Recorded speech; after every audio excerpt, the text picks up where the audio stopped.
Good morning, my dear students.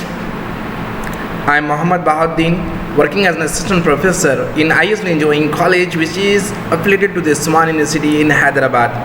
So today in the sessions, we are going to learn the first problem on the basis of design on the general bearing. That is the most important problems. If you have got the concept, you can solve any type of the problem. Please don't skip my video because my video is the most important. Is it right? If you skip the video, you will not get the concept here.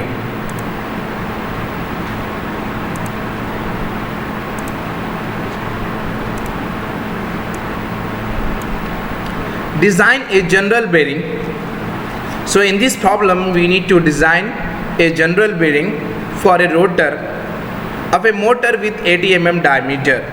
Here diameter is given, here 80 mm diameter is given to support a load of 10,000 Newton. The load W is given here 10,000 Newton at a speed of 720 RPM. The speed is given here 720 RPM. So the operating temperature is 60 degrees Celsius.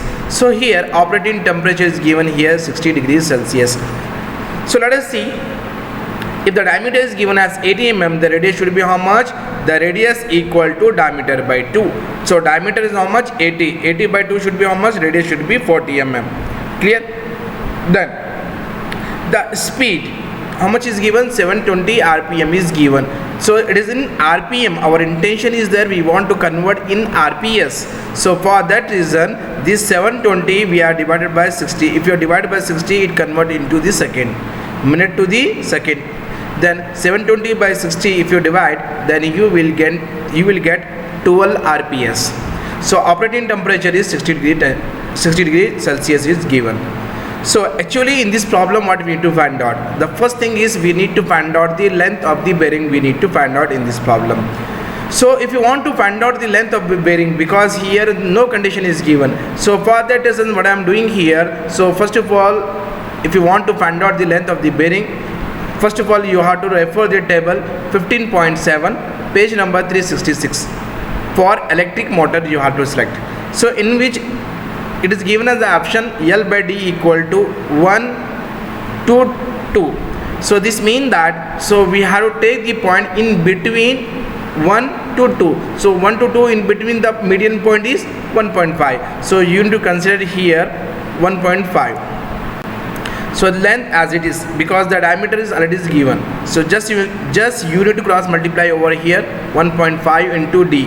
1.5 as it is. So diameter is already given. How much? 80 mm is given. If you multiply over here 1.5 into 80, then you will get the answer is length of the bearing is 120 mm. So after getting the length of the bearing, we need to find out the how much pressure is acting on the bearing. We need to find out. So if you want to find out the how much pressure is acting on the bearing, we have to use the formula P is equal to W by 2 into radius into length of the bearing. So you have to refer this equation from the page number 355. Equation is 15.6c.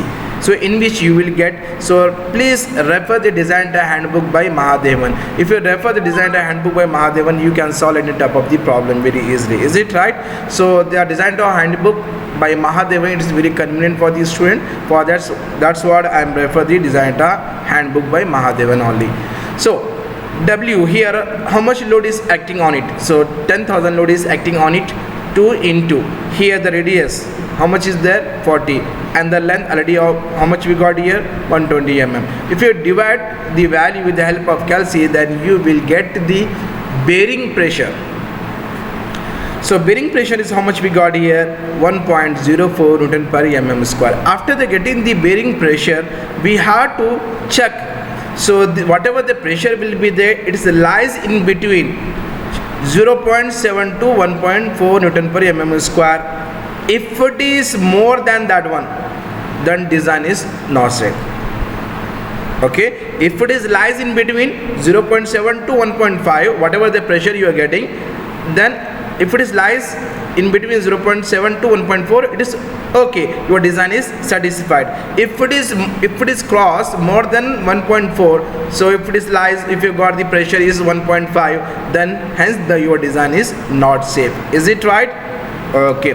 Then after that, in the third step, what we need to find out, in the third step we need to find out the rubbing velocity, because the general as well as the bearing, if it is rotate, they produce this some amount of velocity, so rubbing velocity. So for that reason you need to refer this formula, V is equal to pi d n by 1000. So you have to refer from the page number 356 and equation is 15.6 J.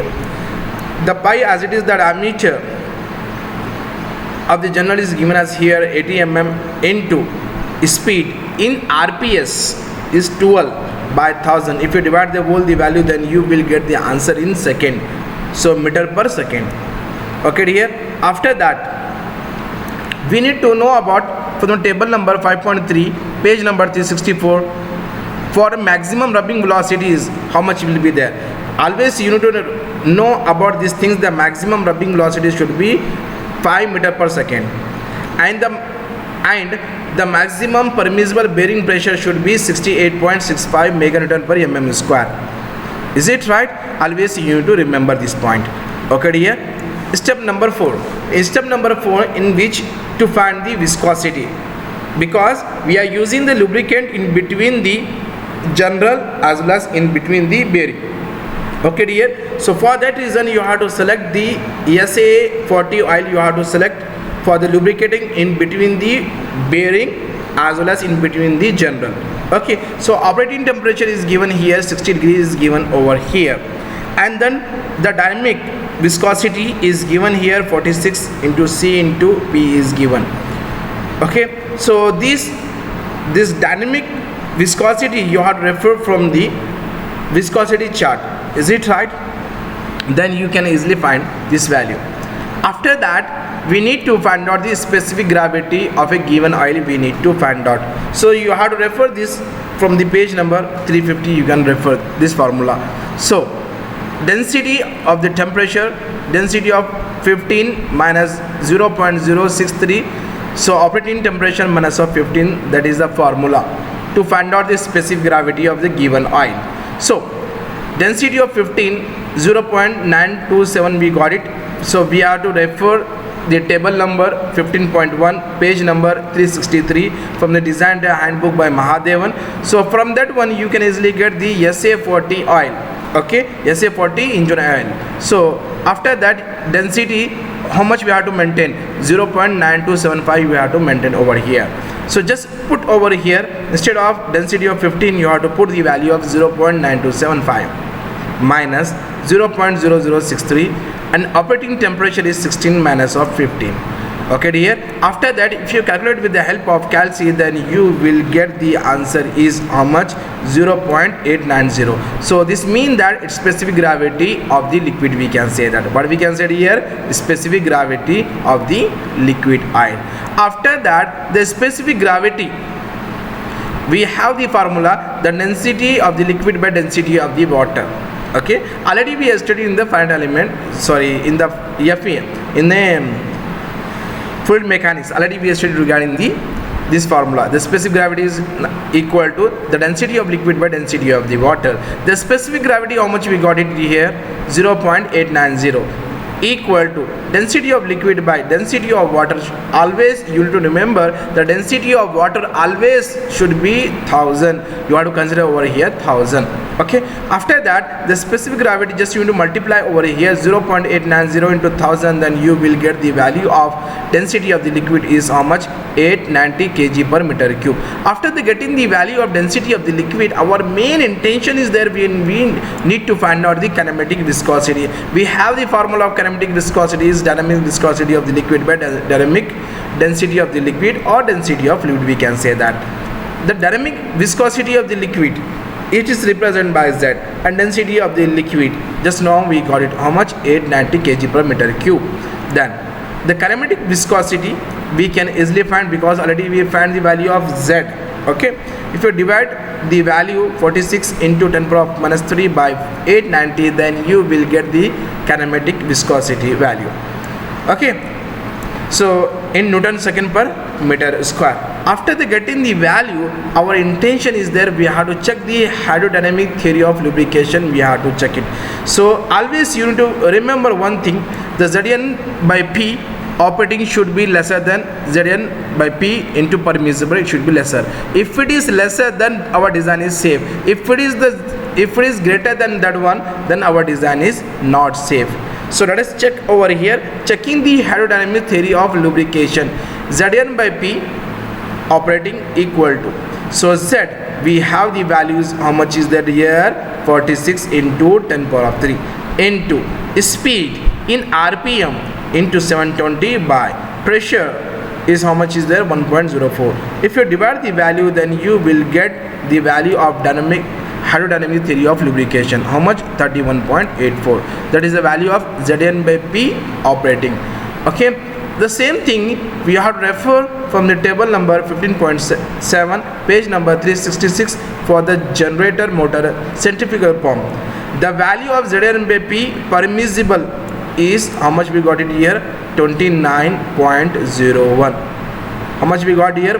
If you refer the table number 15.7 and page number 366 from the design handbook by Mahadevan, then you will get the value of centrifugal pump of the value Zn by P permissible should be 29.01. Clear? Always remember one thing, this Zn by P permissible should be greater than this Zn by P operating. If it is greater, then our design is safe, otherwise our design is not safe.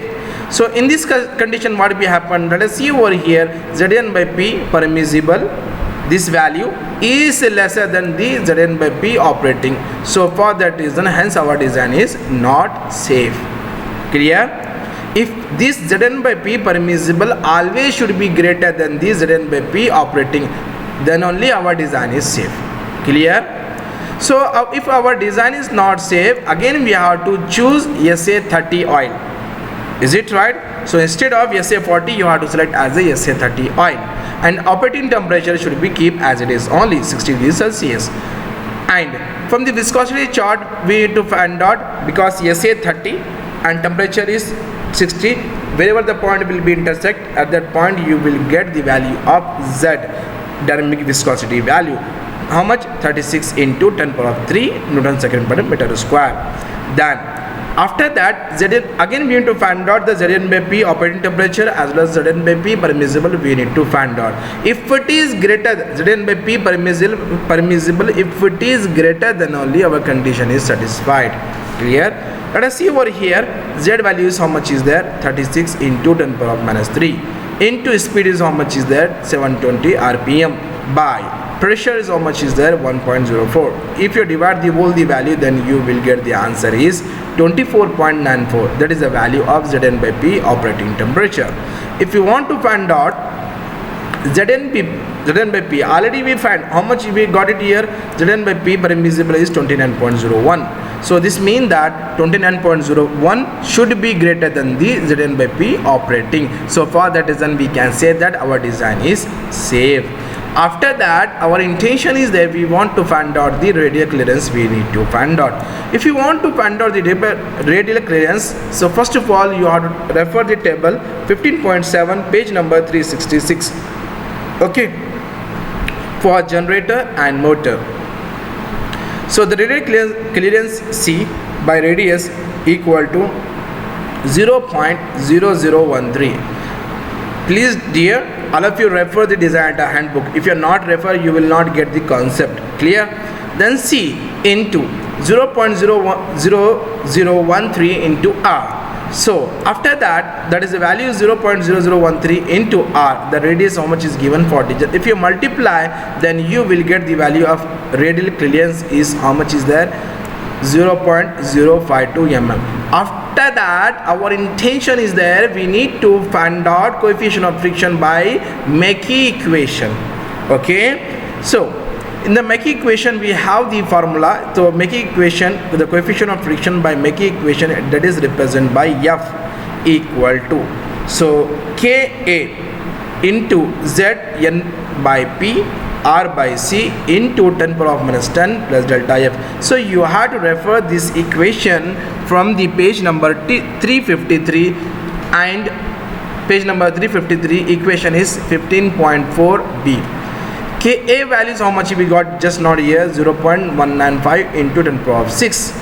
Z how much we got it here, 36 into here, just now we got an idea, 36 into 10 power of minus 3. 36 into 10 power of minus 3 into N, speed is in RPS 12, by pressure is 1.04, and radius is how much is there, 40, and the clearance is how much is there, 0.052 into 10 power of minus 10 plus delta F, how much we got it here, 0.002. After that, if you calculate with the help of calci, then you will get the coefficient of friction by the Mackey equation is 8.23 into 10 power of minus 3.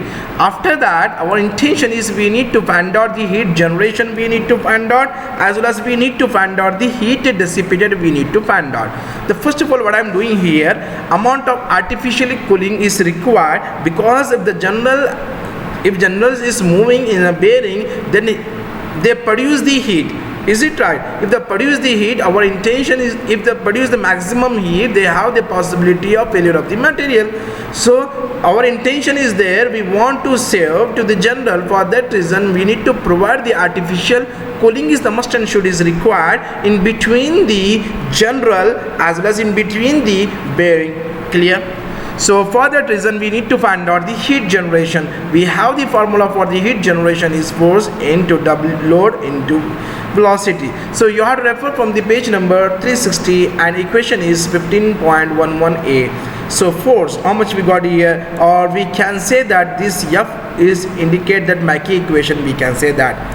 So coefficient of friction by Mackey's equation.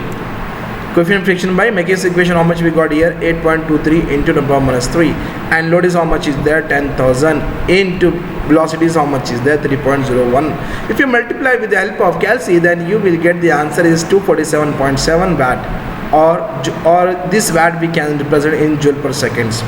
After the getting the heat generation, after that we need to find out the heat dissipated, we need to find out. So if you want to find out the heat dissipated, we have the formula is Hd is equal to K into pressure into A into P. Clear? You have to refer from this equation 15.11c, page number is 360. So this Hd we can represent in this forms also. Hd equal to Tb minus of Ta by plus 18 by Kp whole square into this A we can represent by L into D, and pressure is 10 power of 6. Clear? Then after that, what we have to do over here, 1 by 2 as it is. So here Tb minus of Ta we can use, instead of Tb minus Ta we can use 1 by 2 To minus of Ta plus 18, because we don't know the value of Tb, we know the value of operating temperature. For that reason, I am using the formula of 1 by 2 To minus of Ta plus 18 by K into P whole square into L into D into 10 power of 6 as it is. 1 by 2 operating temperature is how much is there, 60 is there, minus Ta ambient temperature is how much is there, 25 we are taking from our side, plus 18 by 0.273 whole square into the length is how much is there, 120, and diameter is how much is there, 18 into the power minus 6. After that, if you calculate with the help of calci, then you will get the answer of is how much is there, heat dissipated value is 44.316 joule per second. After the value of heat dissipated, we need to find out the artificial cooling is required in between the general as well as in between the bearing. So for that reasons, we have to use the formula is St is equal to Hg. So Hg minus of Hd. So Hd nothing but the heat generated minus of Hd nothing but the heat dissipated. So heat generated, how much we got it here, heat generated we got is 247.7 watt. Is it right? 247.7 minus heat dissipated we got the value is 44 Okay, how much is there? We got the 57 point. So please do the small correction over here. The HD should be 44.316. So if you calculate, then you will get the amount of artificial cooling required. Is it right? After that, our intention is there, we want to find out the minimum fill thickness. We need to find out with the help of Sommerfeld number. So we have the formula. Sommerfeld number is S is equal to R by C whole square Zn by P into 10 power of minus 6. Clear? Then these are radius, how much is given? 40, and the clearance is, or we can say as the radius clearance is given here 0.052 into Z is given here, dynamic viscosity is 36 into 10 power minus 3, and speed is given in the RPM is 720 by pressure is 1.04 into 10 power minus 6. If you calculate with the help of calculus, then you will get the Sommerfeld number is 14.74. It should be approximately, we can say that 16 number we can consider. After that, from the figure 15.9, page number 356, if the Sommerfeld number is how much is given here, 16, then we need to find out the value of beta. Is you will get 360. The value of HO by C is, we can take HO by C from the figure 15.9, page number 356. HO by C equal to 0.86 you have to consider over here. After that, our main intention is there, we need to find out the eccentricity. We need to find out in this problem. If you want to find out the eccentricity, we have to use the formula is HO equal to C minus of E. Clear? Or let us see, or we can write in this form also, E equal to 1 minus HO by C. 1 as it is, HO by C is how much is there, 0.86. 1 minus of 0.86 should be how much is there, 0.14. So that is the eccentricity. How much we got it here, 0.14 we got it. I hope so, because the lot of practice is the most important in these problems. If you are not doing the practice, you will not able to the such type of the problem here. So please do the more and more practice. The practice is the most important. If you will not get the concept, please concern with me dear. Okay, so if you have any doubt regarding this problem, please write down in the comment box, and don't forget to subscribe my channel dear. Thank you.